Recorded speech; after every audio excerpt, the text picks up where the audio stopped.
Shri Venkateswara gold తాకట్టులో ఉన్న మీ బంగారాన్ని విడిపించి కొనబడును.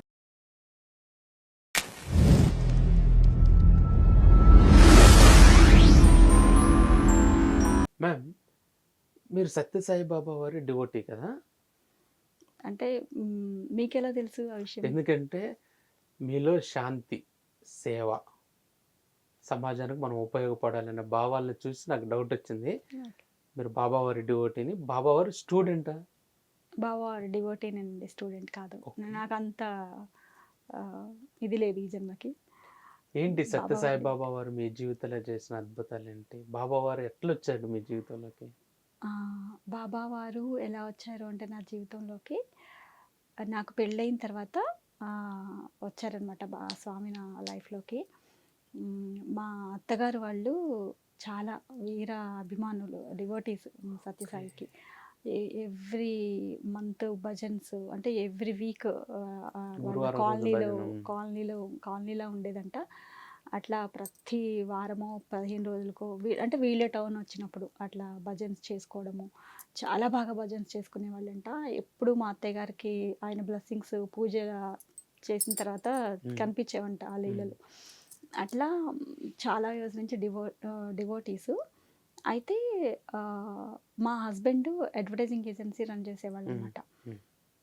బాబా వారికి చాలా ఇయర్స్ ఈయన గ్రీటింగ్స్, బాబావారి బర్త్డేకి గ్రీటింగ్స్ ఈయన డిజైనింగ్ చేసి ఇచ్చేవాళ్ళట.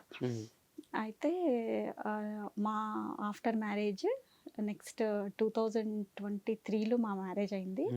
24 బర్త్డేకి మధ్యలో లెటర్ వచ్చిందనమాట పుట్పత్తి నుంచి.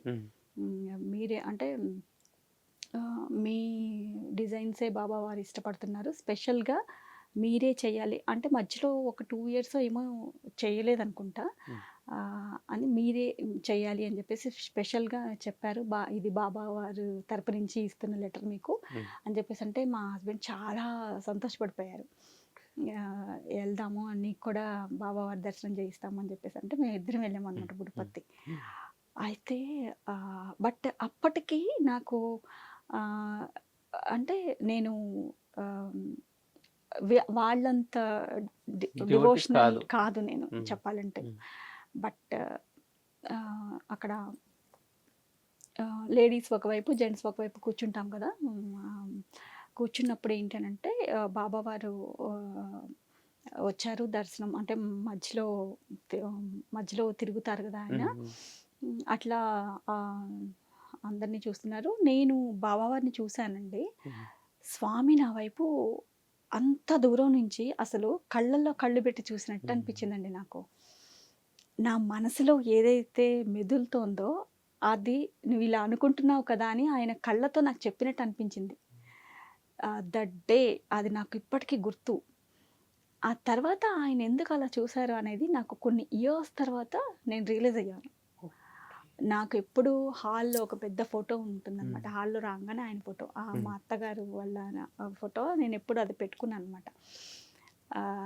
నాకు ఏమన్నా కష్టం వచ్చినా, ఏదన్నా మూడు బాగోకపోయినా, ఇది నాతో నవ్వట్లేదు, ఏం చేయమంటావు బాబా అని నేను ఆయన ఫోటో వైపు చూసి అడుగుతూ ఉండేదాన్ని అనమాట. ఆయన నవ్వులోనే, ఆ కళ్ళలోనే నాకు సొల్యూషన్ దొరికిపోయేదండి. ఆయన చెప్పినట్టు నాకు ఆ థాట్ నాకు అట్లా క్రియేట్ అయ్యేదన్నమాట. ఆ తర్వాత నేను కూడా భజన్స్ అంటే నాకు ఎప్పుడు ఉండేది నగర సంకీర్తన. ఖైరతాబాద్లో ఉన్నప్పుడు నగర సంకీర్తన వినేదాన్ని అనమాట. అయితే మా అత్తయ్య గారు చెప్పేవాళ్ళు ఇట్లా నగర సంకీర్తనకి వెళ్ళేవాళ్ళం మేమని. అంటే ఆ నగర సంకీర్తన విని నేను ఒకరోజు ఓకే ఇక్కడ ఎవరున్నారు డివోటీస్ అని కనుక్కోవడానికని నేను ఒక ఎదురుగుండా గుడి ఉండేదన్నమాట మాకు. ఆ గుళ్ళో అడిగితే ఫలానా ఇంట్లో ఫలానా వాళ్ళు చేస్తారమ్మా అని చెప్పేసి అన్నారు. బట్ నేను అప్పుడు వెళ్ళి కలవడానికి వీలవ్వలేదు నాకు. ఆ తర్వాత ఒక గురు పూర్ణిమ రోజు, మొన్న గురు పూర్ణిమ అయింది కదా, నాకు అందుకే అది బాగా గుర్తనమాట. గురు పూర్ణిమ రోజు ఏమైందనంటే నేను ఎప్పుడు కూడా ఈ సోషల్ సర్వీస్ అనేది బాగా చేసేదాన్ని నేను. ఇక్కడ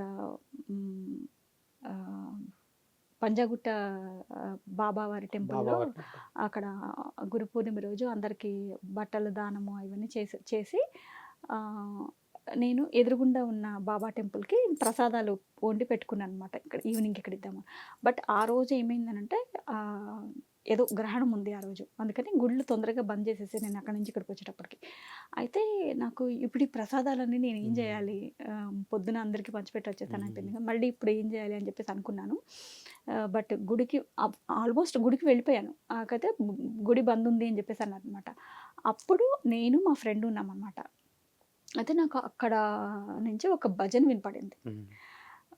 డెఫినెట్‌గా భజన వినపడింది అంటే అది బాబావారి భజన అయి ఉంటుంది. ఈరోజు గురు పౌర్ణిమ కాబట్టి వెళ్దాము అని చెప్పేసి బండి భజన ఎక్కడైతే మా ఫ్రెండ్ అంది నాకేం వినపడట్లేదు ఈ భజన అని చెప్పేసి అందనమాట.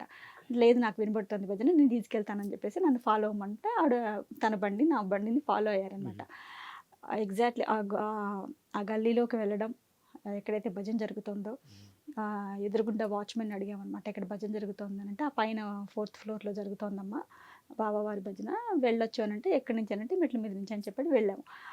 వెళ్ళేటప్పటికి సత్యసాయి భజన అది. అంతే నేను అందరూ కూర్చున్నారు. మమ్మల్ని చూసి అప్పటికే హారతి టైం వచ్చేసింది. నేను తీసుకెళ్ళిన ప్రసాదాలు అన్నీ అక్కడ పెట్టండి అని వాళ్ళు సైగ చేశారు. బాబావారి దగ్గర అక్కడ పెట్టేసి, బాబావారికి పాదాలకు నమస్కరించుకొని నేను కూర్చున్నాను. నాకు ఇట్లా కళ్ళెమ్మట నీళ్ళు ఆగలేదనమాట. అంటే నేను ఏదైతే వెతుకుతున్నానో నువ్వు అది నాకు చూపిచ్చావు కదా! దారి చూపిచ్చావు కదా! అని అప్పటినుంచి నేను ఆ రిలేషన్ కంటిన్యూ అయింది. మా పిల్లలు బాల వికాస్ క్లాసెస్‌కి వెళ్ళేవాళ్ళు చిన్నప్పటి నుంచి. నేనే వెళ్ళి డ్రాప్ చేసి వచ్చేదాన్ని. భజన్స్‌కి వెళ్ళేవాళ్ళం. మా ఇంట్లో భజన్స్ జరిగేవి.